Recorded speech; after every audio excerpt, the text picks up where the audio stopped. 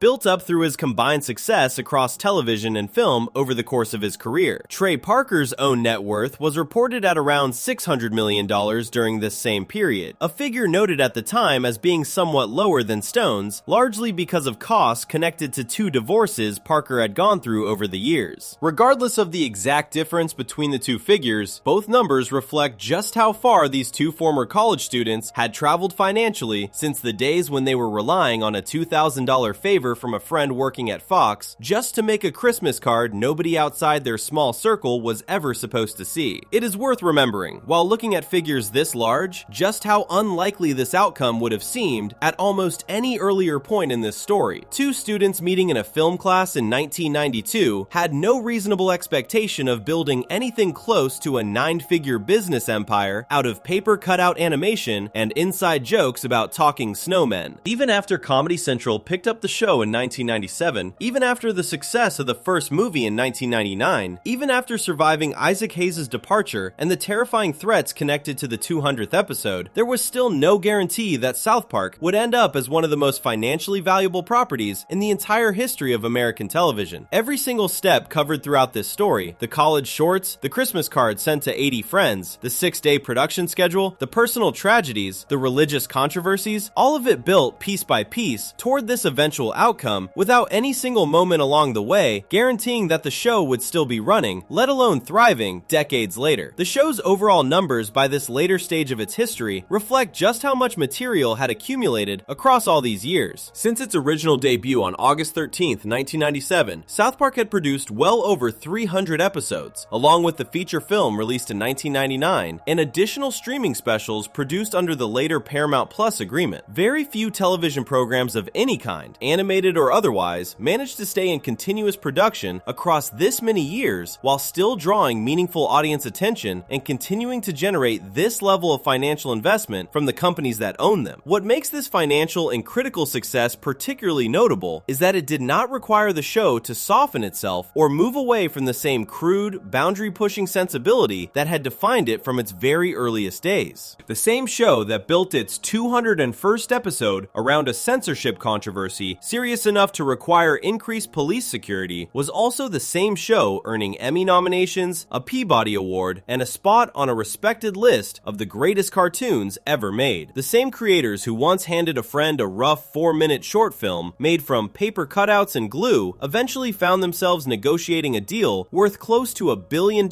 with one of the largest media companies in the world. Every piece of this story connects back to where it all began. 2 college students, meeting by chance in a film class in Colorado, spent their free time doing silly kid voices while helping out on other people's projects, simply because the actual work in front of them was slow and needed something to fill the dead air. That small private joke, developed over roughly a year before either of them thought to put it on film, eventually grew into a 4-minute short about a killer snowman, then into a slightly more polished Christmas card sent to 80 friends in Hollywood, then into a television series that one major network rejected before another network embraced it completely, then into a movie nominated for an Academy Award, then into a show that survived real threats of violence and still kept going, and finally into a business empire worth hundreds of millions of dollars built entirely on the strength of 2 friends who happened to find the exact same things funny all those years ago in a college classroom neither of them expected to change the rest of their lives. If you enjoyed this video essay, make sure to subscribe. Thanks for watching, and I'll see you in the next one.